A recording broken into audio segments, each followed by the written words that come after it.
Assalamualaikum warahmatullahi wabarakatuh. Kami dari kelompok 6 ingin mempresentasikan PPT dari mata kuliah Logika Informatika, yaitu peta Karnaug dan metode Quine-McCluskey.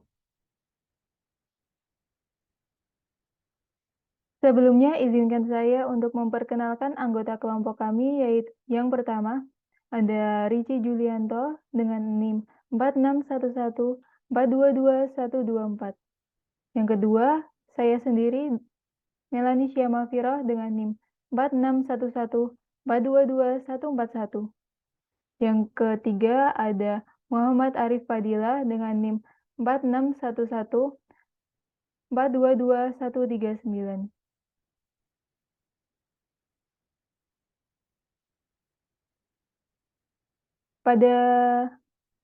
Pada kesempatan kali ini kami akan membahas yang pertama, yaitu pendahuluan.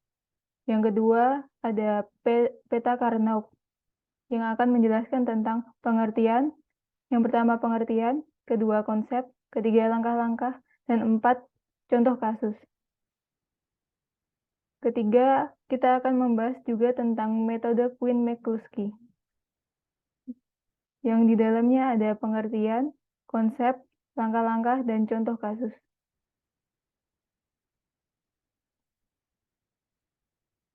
Pendahuluan. Sebelumnya kita sudah mempelajari tentang fungsi boolean. Fungsi boolean pada dasarnya dapat disederhanakan. Menyederhanakan fungsi boolean bertujuan untuk mencari fungsi dalam bentuk lain yang ekuivalen, tetapi dengan jumlah operasi atau suku yang lebih sedikit. Perbedaan yang sangat signifikan dapat ditemukan antara fungsi boolean yang belum dan telah disederhanakan. Penyederhanaan fungsi boolean dapat dilakukan dengan 3 cara. Yang pertama, hukum atau teorema aljabar boolean. Yang kedua, peta Karnaug. Yang ketiga, metode Quine-McCluskey atau metode tabulasi.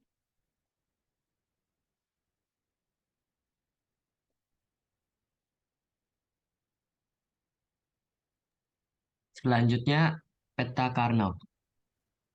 Metode kedua dalam menyelesaikan fungsi boolean.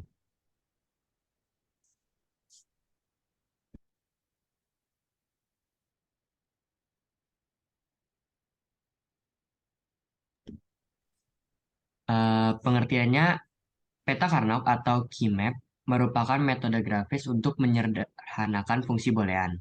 Metode ini ditemukan oleh Maurice Karnaug pada tahun 1953. Peta Karnaug adalah sebuah diagram atau peta yang berbentuk dari kotak-kotak yang bersisian. Tiap kotak merepresentasikan sebuah midterm. Tiap kotak dikatakan bertetangga jika midterm yang merepresentasikannya berbeda hanya satu buah literal. Nah, ini konsep dari metode Keymaps atau peta Karnaug dengan dua variabel. Nah, selanjutnya ini tuh dengan 3 variabel.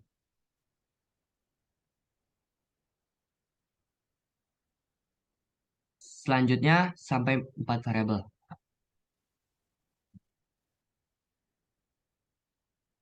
Oke, langkah-langkahnya. Yang pertama, tuliskan fungsi boolean dalam bentuk tabel kebenaran.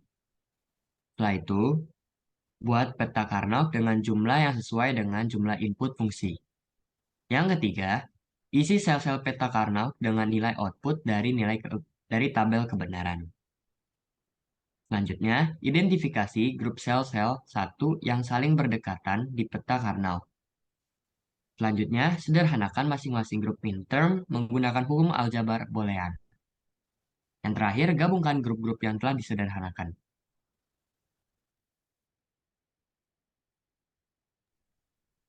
Ada contoh kasus. Kasus yang pertama, fungsi boolean 4 variabel. Seperti kita yang di awal, pertama kita susun aljabar booleannya dulu. Setelah itu,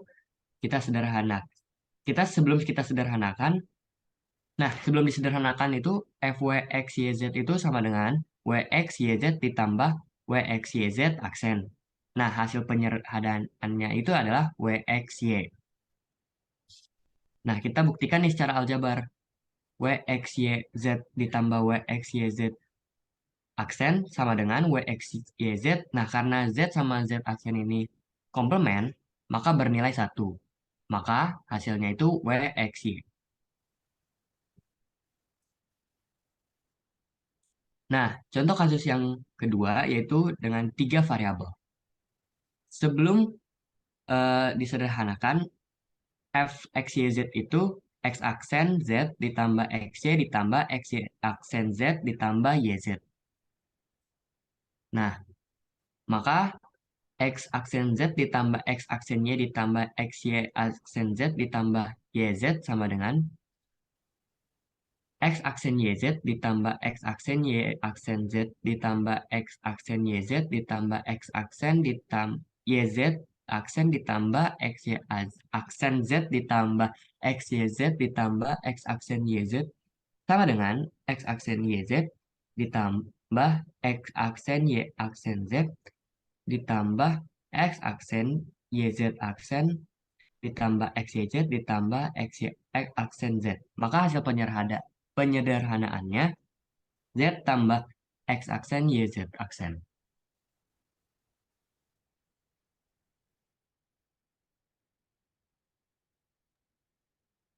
Selanjutnya, metode Quine-McCluskey. Metode ketiga dalam menyederhanakan fungsi boolean.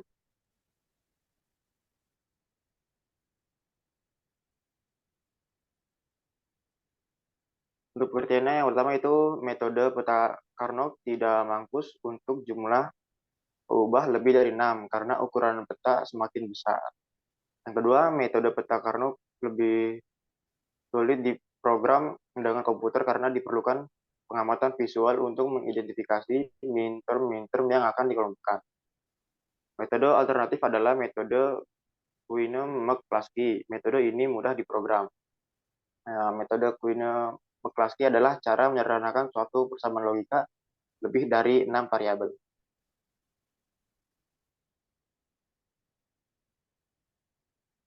Langkah-langkahnya, yang pertama, nyatakan tiap minterm dalam n berubah menjadi string bit yang panjangnya n, yang dalam hal ini berubah komplement dinyatakan dengan 0, berubah yang bukan komplement dengan 1. Yang kedua, kelompokkan tiap minterm berdasarkan jumlah 1 yang dimilikinya. Yang ketiga, kombinasikan minterm dalam n berubah dengan kelompok lain yang jumlahnya satunya berbeda 1, sehingga diperoleh bentuk prime atau prime implikan yang terdiri dari n1 berubah. Minterm yang dikombinasikan diberi tanda akar.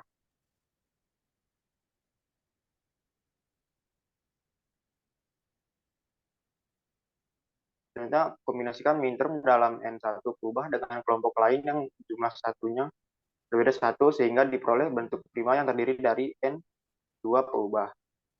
Teruskan langkah 4 sampai diperoleh bentuk prima yang sesederhana mungkin. Ambil semua bentuk prima yang tidak bertanda V. Buatlah tabel baru yang memperlihatkan minterm dari ekspresi boolean semula yang dicakup oleh bentuk prima tersebut. Tandai dengan X. Setiap minterm harus dicakup oleh paling sedikit satu buah bentuk prima. Pilih bentuk prima yang memiliki jumlah literal paling sedikit namun mencakup sebanyak mungkin minterm dari ekspresi boolean semula.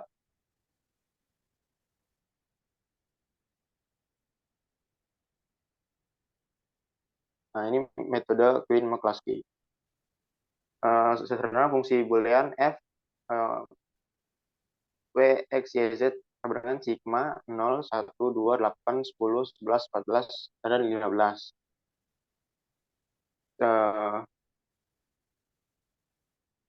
Gambar di samping itu.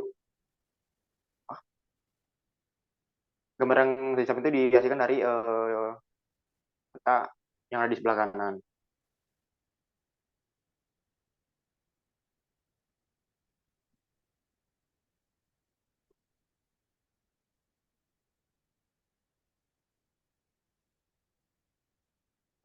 Selanjutnya akan menjadi seperti gambar yang di sebelah kiri. Bentuk prima yang terpilih adalah 0, 1 yang bersesuaian dengan term W aksen, X aksen, Y aksen. Selanjutnya 0, 2, 8, 10 yang bersesuaian dengan term X aksen, Z aksen, 10, 11, 14, dan 15 yang bersesuaian dengan term W dan Y. Semua bentuk prima di atas sudah mencakup semua minterm dari fungsi boolean semula. Dengan demikian, fungsi boolean hasil penyederhanaan adalah FW, XYZ sama dengan W aksen, X aksen, Y aksen, plus X aksen, Z aksen, plus WY.